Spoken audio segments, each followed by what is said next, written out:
Every October 31st, millions of people around the world put on costumes, demand candy from strangers, and light jack-o'-lanterns without understanding they're performing a ritual that was once a matter of life and death. What you think of as harmless fun was originally a desperate act of survival against forces that most people today can't even imagine. Tonight, we're going to uncover the terrifying truth behind Halloween, and I promise you'll never look at a costume or a carved pumpkin the same way again. Because here's what nobody tells you about Halloween.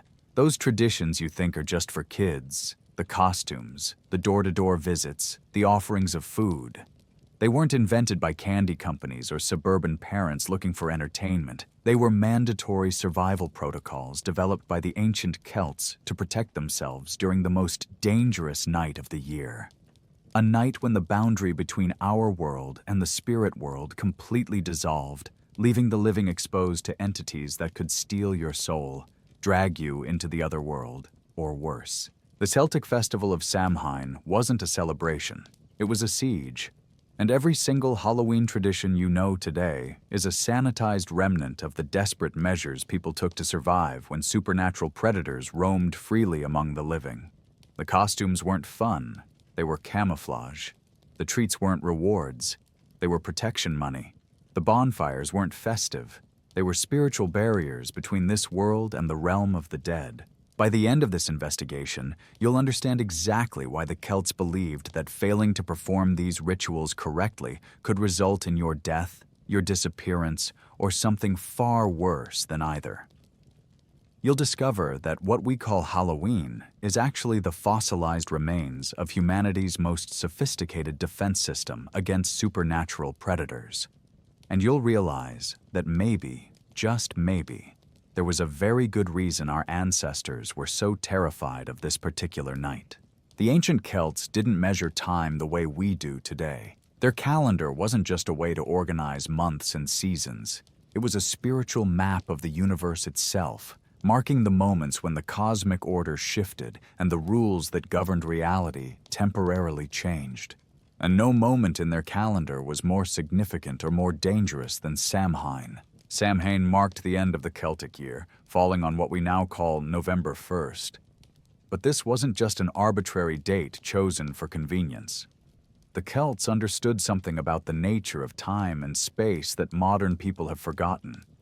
They knew that certain moments in the year created vulnerabilities in the fabric of reality itself. Samhain was the most vulnerable moment of all. The Celtic year was divided into two halves, the light half and the dark half. Samhain marked the transition from light to dark, from the world of the living to the realm of the dead. It was the moment when summer died and winter was born. But more than that, it was the night when the veil between worlds became so thin that it might as well not exist at all. Think of reality as having multiple layers, like sheets of glass stacked on top of each other. Most of the time, these layers are separated by barriers that keep each world distinct and separate. The living stay in their world, the dead stay in theirs, and supernatural entities remain in the other world where they belong. But on Samhain night, those barriers dissolved completely. The Celts called this other world the Sidthi, pronounced she. It wasn't heaven or hell as we understand those concepts today. It was a parallel dimension that existed alongside our world, populated by beings that were neither fully alive nor fully dead. These entities had their own agendas, their own desires, and their own reasons for wanting to cross into our world, and Samhain gave them the perfect opportunity. The dissolution of the veil wasn't a gentle process. It wasn't like a door opening slowly or a curtain being drawn back gradually.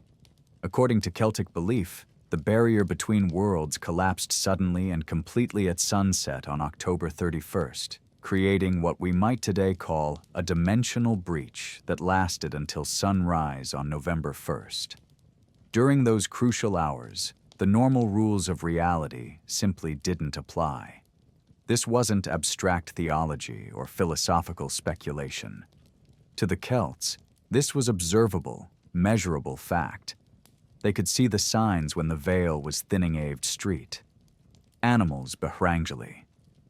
The air itself felt different, charged with an electric tension that made people's skin crawl. Strange lights appeared in the distance, sounds carried further than they should. And most terrifying of all, people began seeing things that shouldn't exist. The Celtic Druids, who served as both priests and scientists, had spent generations studying these phenomena. They understood the astronomical markers that predicted when the veil would be thinnest. They knew the geographical locations where the breach between worlds was most likely to occur, and they had developed detailed protocols for what communities needed to do to survive the night when their world became accessible to entities that viewed humans as prey. The timing of Samhain wasn't random. It fell precisely at the midpoint between the autumn equinox and the winter solstice, at the moment when darkness definitively conquered light in the annual cycle.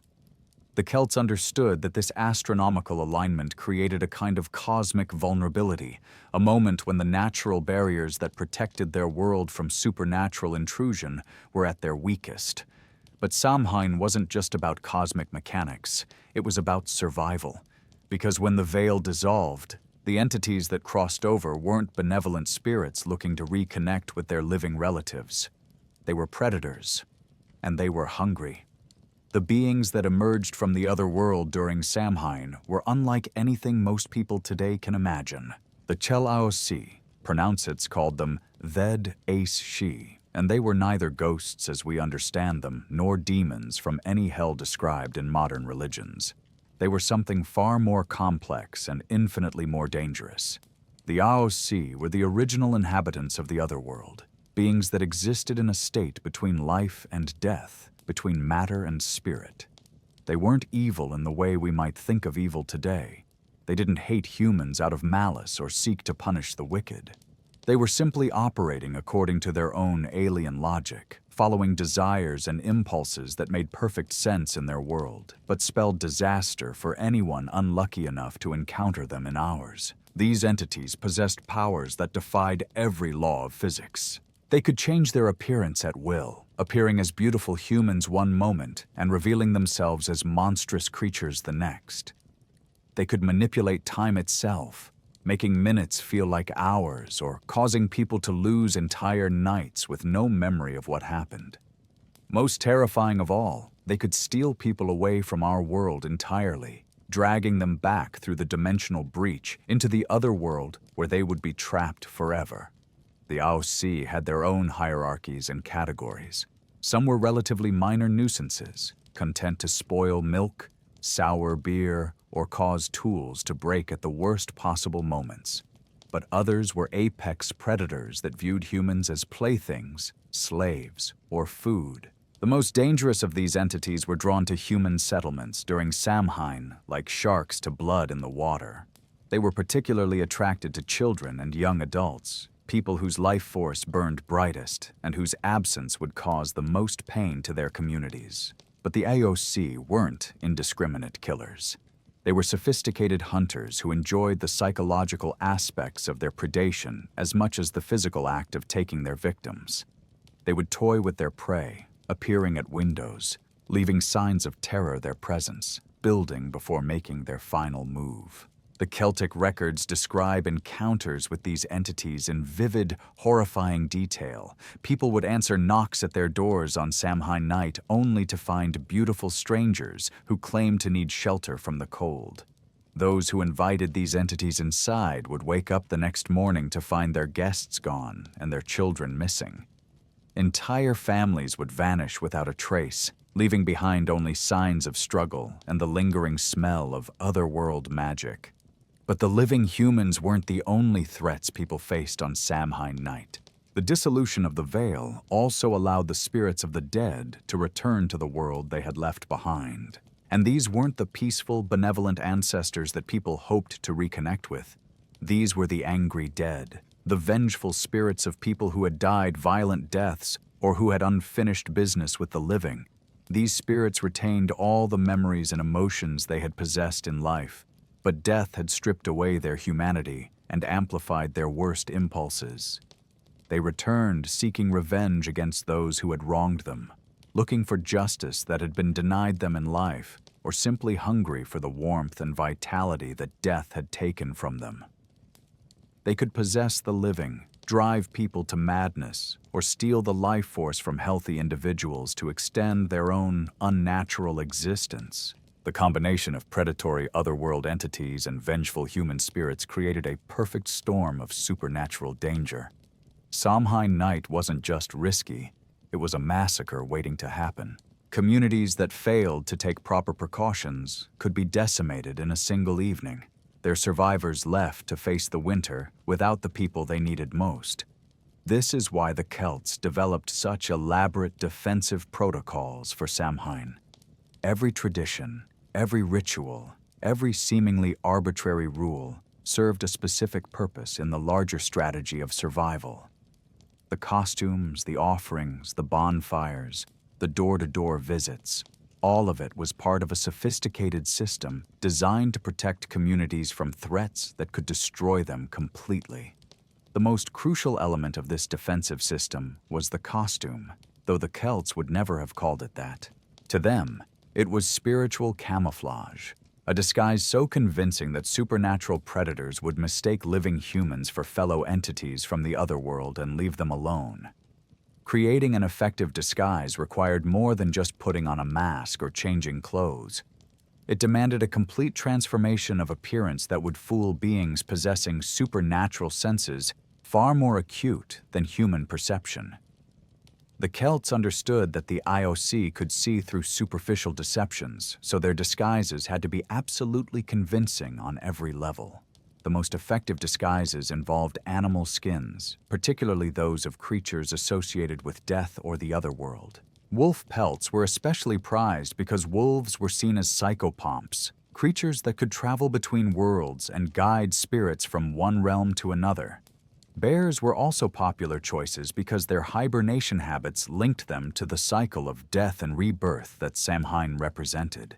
People would wear entire animal hides, complete with heads and claws, transforming themselves into something that belonged more to the wild otherworld than to human civilization. But animal disguises were just one option in the Celtic arsenal of spiritual camouflage. Some people chose to disguise themselves as the dead, using ash, charcoal, and plant dyes to make their skin appear corpse-like. They would hollow out their cheeks, darken their eye sockets, and move with the jerky, unnatural gait of animated corpses. The goal was to blend in with the genuine spirits of the dead that were wandering the earth, becoming invisible through perfect mimicry. Others opted to appear as supernatural entities themselves, crafting masks and costumes that represented various types of otherworld beings.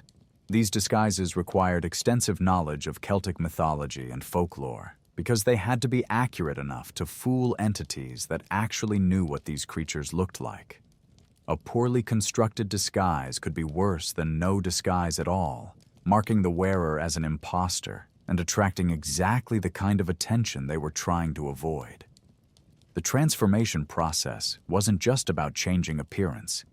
It required adopting the mannerisms, movements, and even the thought patterns of whatever entity you were impersonating. People spent weeks before Samhain practicing their disguises, learning to move like animals or spirits, training themselves to respond to situations the way their chosen persona would respond. Children were taught these disguise techniques from an early age because they were the most vulnerable targets for otherworld predators. Parents would spend hours helping their children perfect their costumes, understanding that a single mistake could cost their child's life. The stakes were so high that communities would hold rehearsals, testing each other's disguises to ensure they were convincing enough to work when it mattered most. The psychological aspect of wearing these disguises was just as important as the physical transformation. When someone put on an animal skin or death mask, they weren't just changing their appearance, they were temporarily abandoning their human identity. This psychological shift helped them think and act like the entities they were impersonating, making their disguises more convincing and their survival more likely. But the disguise served another crucial function beyond simple camouflage. By temporarily becoming something other than human, people could move through the supernatural landscape of Samhain night without triggering the predatory instincts of the entities they encountered. They became part of the otherworld ecosystem rather than prey within it. This transformation wasn't without risks. Some people became so immersed in their disguises that they had difficulty returning to their human identities when the sun rose on November 1st. There are Celtic accounts of individuals who spent so much time impersonating animals or spirits that they began to lose touch with their humanity permanently. The line between disguise and possession was thinner than most people realized. The practice of wearing these protective disguises gave rise to what the Celts called guising, the act of moving through the community while in costume. This wasn't the casual trick-or-treating we know today. It was a deadly serious reconnaissance mission that served multiple purposes in the larger strategy of Samhain survival. If you're still here listening, leave a like so we know you're following along, and stay with me as we move to the next chapter of this story. Groups of disguised figures would move through their settlements in carefully organized formations, visiting every home and checking every vulnerable location where supernatural entities might attempt to breach the community's defenses. These weren't random social visits or entertainment. They were systematic patrols designed to identify and neutralize threats before those threats could establish footholds in the human world. The guising parties served as both early warning systems and active defense networks.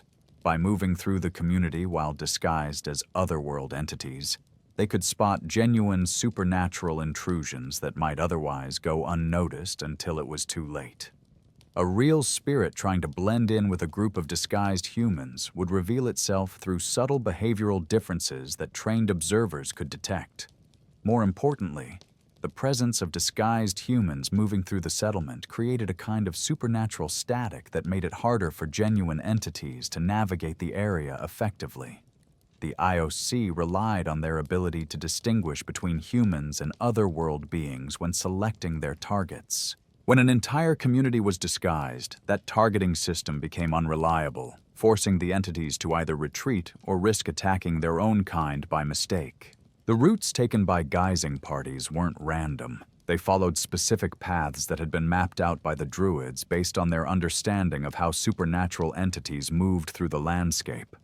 Certain areas were known to be particularly vulnerable to otherworld incursions, places where the veil was naturally thinner or where previous Samhain attacks had occurred. These locations received extra attention from the guising parties. The timing of these patrols was equally crucial. They began at sunset, when the veil first started to dissolve, and continued throughout the night in carefully coordinated shifts. No area of the settlement could be left unmonitored for more than a few minutes because that was all the time a determined entity needed to establish a presence and begin hunting. But guising served another vital function beyond surveillance and deterrence.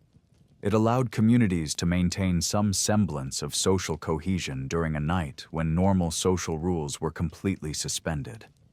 When everyone was disguised, traditional hierarchies temporarily disappeared.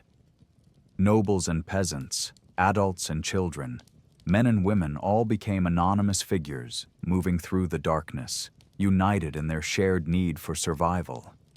This temporary erasure of social boundaries wasn't just psychologically liberating, it was tactically necessary. Supernatural predators often exploited human social structures to gain access to their victims. They would appear as authority figures demanding entry to homes, or as trusted community members asking for help. When everyone was disguised, these deception tactics became much less effective. The practice of guising also served as training for the community's children. By participating in these patrols while still young, they learned the skills they would need to survive future Samhain nights on their own. They memorized the safe routes through the settlement, learned to recognize the subtle signs of supernatural presence, and practiced moving silently through dangerous territory while maintaining their disguises. The social aspects of guising helped maintain community morale during what was otherwise a night of pure terror. Moving through the darkness as part of a group provided psychological comfort that individuals couldn't achieve alone. The shared experience of survival created bonds between community members that lasted throughout the year, strengthening the social fabric that would be tested again when the next Samhain arrived. But perhaps most importantly, guising allowed communities to gather intelligence about supernatural activity in their area. The information collected during these patrols was carefully recorded and analyzed by the Druids, who used it to refine their understanding of otherworld behavior patterns and improve their defensive strategies for future years. The evolution from this deadly, serious reconnaissance mission to the playful trick-or-treating we know today represents one of the most dramatic transformations in human cultural history. What began as a matter of life-and-death survival gradually became a children's game as the supernatural threats that originally necessitated these practices faded from living memory. While the disguised figures moved through the settlements on their protective patrols, another crucial element of Samhain defense was taking place in homes throughout the community. The practice of leaving food offerings for supernatural entities wasn't an act of hospitality or religious devotion. It was protection money, plain and simple. The Celts understood that the entities crossing over from the other world weren't just mindlessly destructive forces. They were intelligent beings with their own desires, needs, and motivations. Many of them were driven by hunger, not just for human flesh or life force, but for the simple pleasures they had been denied in their otherworld existence. Particularly fresh food prepared with care and intention held powerful appeal for beings who had been subsisting on whatever nourishment the other world provided. The strategy behind food offerings was elegant in its simplicity. If you could satisfy an entity's hunger or curiosity with a relatively small offering, they might move on to other targets rather than investing the time and energy required to break into your home and take what they wanted by force. It was easier for everyone involved if the transaction could be completed peacefully. But these weren't random offerings thrown together at the last minute. Celtic communities spent weeks preparing for Samhain, carefully selecting and preparing the foods that would be most appealing to different types of supernatural entities. The offerings had to be substantial enough to satisfy genuinely hungry spirits, while being economical enough that the community could afford to provide them for every household. The most effective offerings combined foods that appealed to different supernatural appetites. Fresh bread satisfied entities that craved the warmth and comfort of human domestic life. Milk and cream appealed to those that missed the nurturing aspects of mortal existence. Meat, particularly from animals that had been ritually slaughtered, attracted predatory entities that might otherwise hunt human prey. The timing of these offerings was crucial. They had to be placed outside homes just before sunset, when the veil began to dissolve, but before the most dangerous entities had fully crossed over.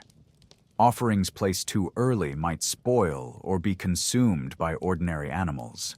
Offerings placed too late might be ignored by entities that had already selected their targets for the night. The location of the offerings was equally important. They couldn't be placed too close to the home, where they might actually attract unwanted attention, but they couldn't be too far away either, where they might fail to serve their protective function. The ideal placement was at the threshold between private property and public space, marking a clear boundary that entities could respect without feeling invited to approach the dwelling itself. Different types of supernatural entities required different types of offerings.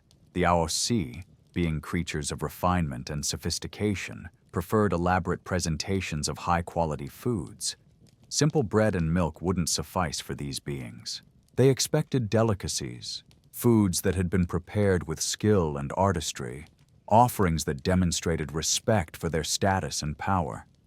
The spirits of the dead, on the other hand, were often satisfied with simpler fare, particularly foods that reminded them of their mortal lives. A farmer's spirit might be appeased with fresh vegetables from the harvest. A baker's spirit might prefer bread made using traditional methods. The key was understanding who you were trying to appease and what would resonate with their particular memories and desires. Some entities required offerings that went beyond simple food. Certain types of otherworld beings craved alcohol, tobacco, or other substances that could alter consciousness or provide sensory experiences they couldn't achieve in their current state. These offerings were more expensive and potentially dangerous to provide, but they were sometimes necessary when dealing with particularly powerful or persistent entities. The preparation of these offerings was often a community effort. Families would pool their resources to create offerings that were more impressive than any individual household could manage alone. This cooperative approach not only reduced the economic burden on individual families, but also ensured that the quality of offerings was high enough to be effective. Women played a crucial role in this preparation process because they possessed the domestic skills necessary to create appealing food offerings. But their involvement went deeper than mere cooking ability. Celtic culture recognized that women had a special connection to the other world, a sensitivity to supernatural presence that made them particularly effective at judging what types of offerings would be most successful. The act of placing the offerings outside was typically performed by the eldest member of each household, usually while wearing their Samhain disguise. This wasn't just for protection, although that was certainly a factor. The disguised figure could observe the area around their home while placing the offering, checking for signs of supernatural activity and assessing whether additional defensive measures might be necessary. Once the offerings were in place, families would retreat inside their homes and wait. The next few hours would reveal whether their strategy had been successful. If the offerings were consumed and nothing disturbed the household during the night, they knew their appeasement had worked.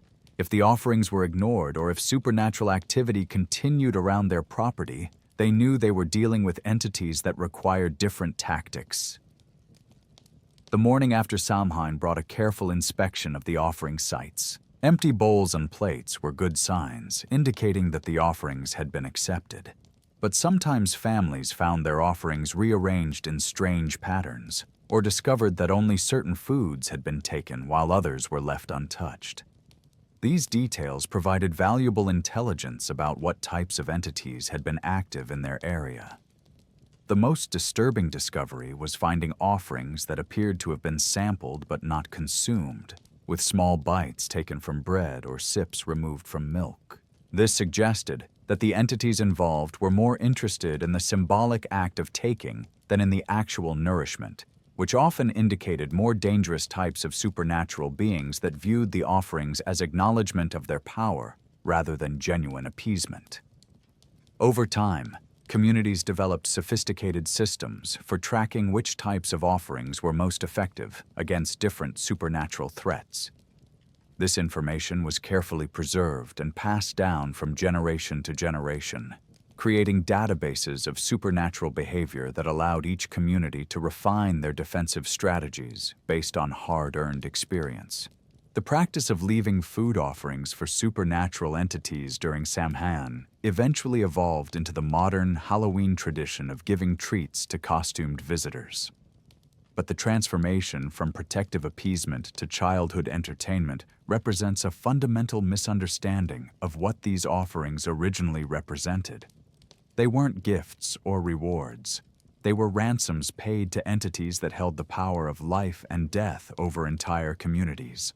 While food offerings provided one layer of protection against supernatural threats, the most important element of Samhain defense was the sacred fire that burned at the heart of every Celtic settlement. These weren't ordinary bonfires built for warmth or light. They were carefully constructed ritual furnaces designed to serve multiple functions in the community's survival strategy.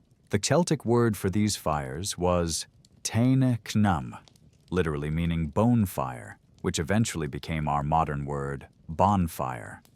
The name wasn't metaphorical. These fires were built specifically to burn the bones of animals that had been sacrificed as offerings to appease the supernatural entities crossing over from the other world. The construction of a proper Samhain fire required weeks of preparation and precise attention to detail. The fire had to be built in a specific location that had been blessed by the Druids and positioned according to astronomical alignments that would maximize its spiritual effectiveness. The materials used in its construction were just as important as its location. The foundation of the fire was built from sacred woods that had been harvested according to strict ritual protocols. Oak was preferred because of its association with druidic power and its natural resistance to supernatural corruption.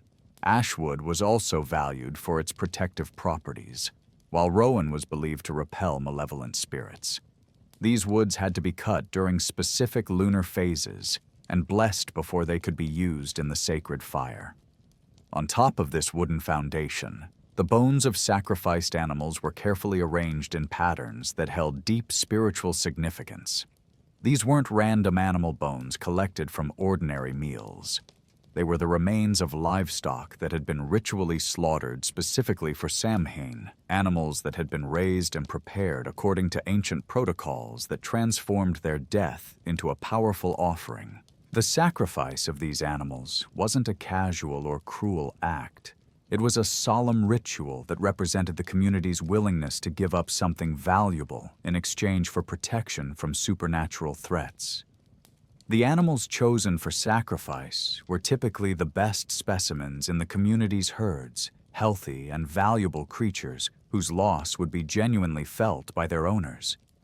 The slaughter itself was performed by druids who had been trained in the precise techniques required to ensure that the animal's life force would transfer effectively to the spiritual realm.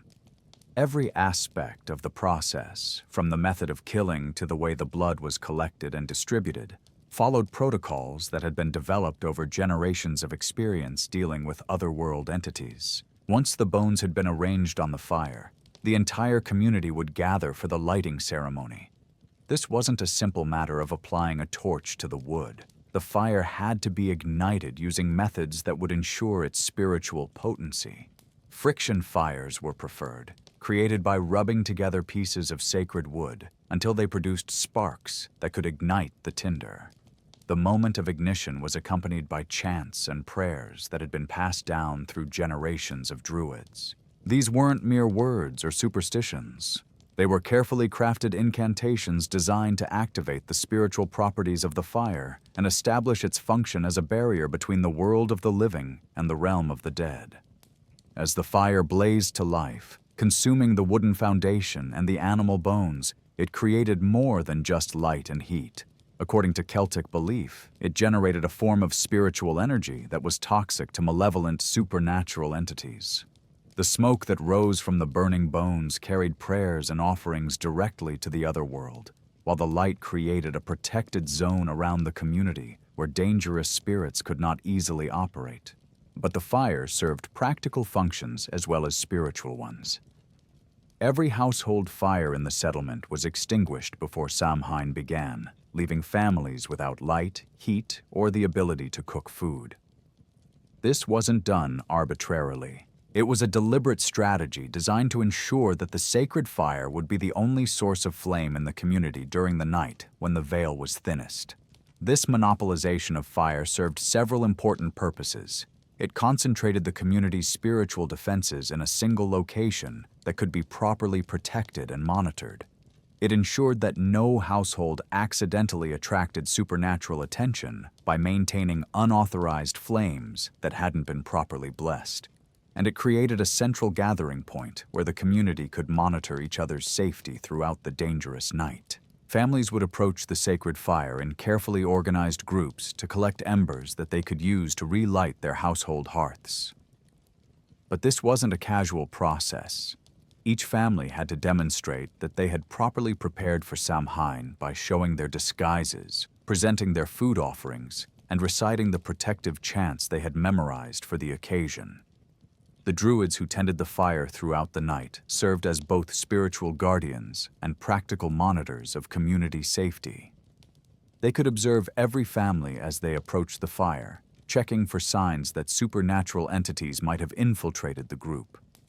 They could also track which families had successfully collected their embers and which might need assistance or additional protection. The flames themselves were believed to possess the power to reveal supernatural presence that might otherwise remain hidden. Entities that had successfully disguised themselves as humans would be forced to reveal their true nature when exposed to the light of the sacred fire. This detection capability component of the community's defense system made the fire an essential. As the night progressed and the fire consumed more of the animal bones, the smoke would take on distinctive colors and patterns that trained observers could interpret as omens or warnings. Green smoke might indicate the presence of particularly powerful otherworld entities in the area. Red smoke could suggest that the spirits of violently killed humans were active. These visual cues helped the community adjust their defensive strategies in real time, based on the specific threats they were facing. The fire also served as a beacon for community members who might become lost or separated during the chaotic night. The light could be seen from considerable distances, providing a reference point that could guide people back to safety, even when supernatural influences were distorting their perception of the landscape.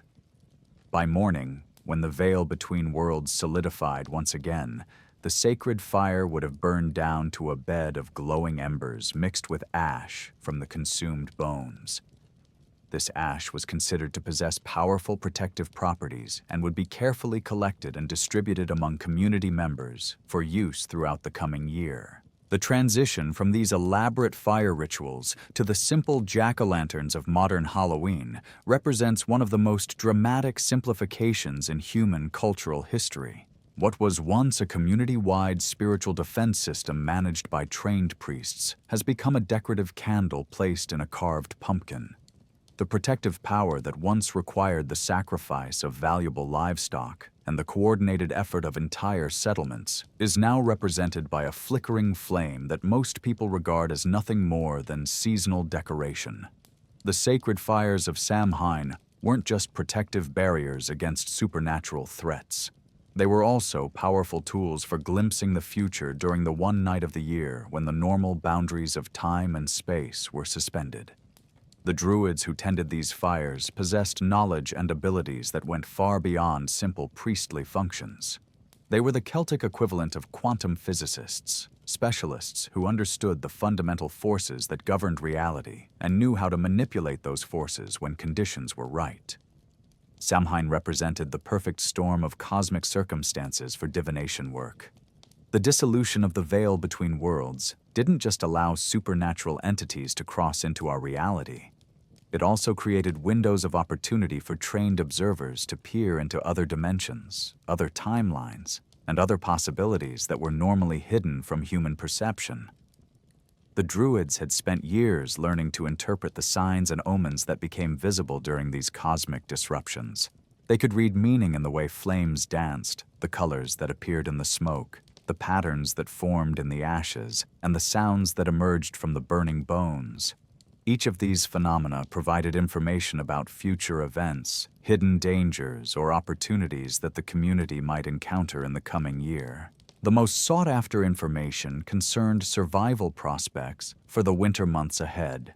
Celtic communities lived close to the edge of disaster during the best of times, and winter represented a period of genuine life-or-death struggle for many families. Knowing which households would face the greatest challenges, which children might not survive the cold months, and which adults were likely to die before spring returned could mean the difference between community survival and complete collapse. But the Druids didn't just passively observe omens in the fire. They actively conducted divination rituals that were designed to extract specific types of information from the supernatural chaos Samhain night of. These weren't simple fortune-telling sessions like the palm readings or crystal ball consultations of later traditions.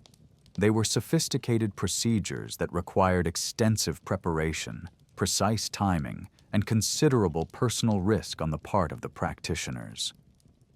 One of the most powerful divination techniques involved throwing specific combinations of materials into the sacred fire while asking precise questions about future events. The way these materials burned, the colors they produced, and the patterns they created in the flames provided answers that trained druids could interpret with remarkable accuracy. But this process required the diviner to expose themselves to spiritual forces that could easily overwhelm or corrupt an unprepared practitioner. Another category of divination focused on personal destiny rather than community survival. Young people, particularly those approaching marriage age, were desperate to know who they would marry, how many children they would have, and whether they would live long enough to see their offspring reach adulthood. The Druids had developed specific techniques for extracting this type of personal information from the supernatural chaos of Samhain night. The most common method involved throwing personal items into the sacred fire while concentrating on specific questions about future relationships. A young woman might throw a lock of her hair into the flames while asking to see the face of her future husband. A young man might cast a piece of his clothing into the fire while seeking to know whether his intended bride would accept his proposal. The way these items burned provided answers that experienced diviners could interpret with startling accuracy. There it is. Every Halloween tradition you've ever participated in, every costume you've worn, every piece of candy you've collected, traces back to a night when the Celts believed they were literally fighting for their lives against supernatural predators. What we call fun was once pure terror. What we treat as harmless entertainment was originally a matter of survival against forces that could steal your soul or drag you into another dimension entirely. Halloween isn't just some ancient festival that got commercialized. It's the sanitized remnant of humanity's most sophisticated defense system against otherworldly threats. The costumes were camouflage, the treats were protection money, the fires were spiritual barriers, and the divination rituals gave communities the intelligence they needed to survive the most dangerous night of the year. But the Celts weren't the only ones who invented this night. Next, we travel to Rome to uncover the god that wrote the rules for the modern ghost story, so make sure to watch the next video. Until next time, keep questioning.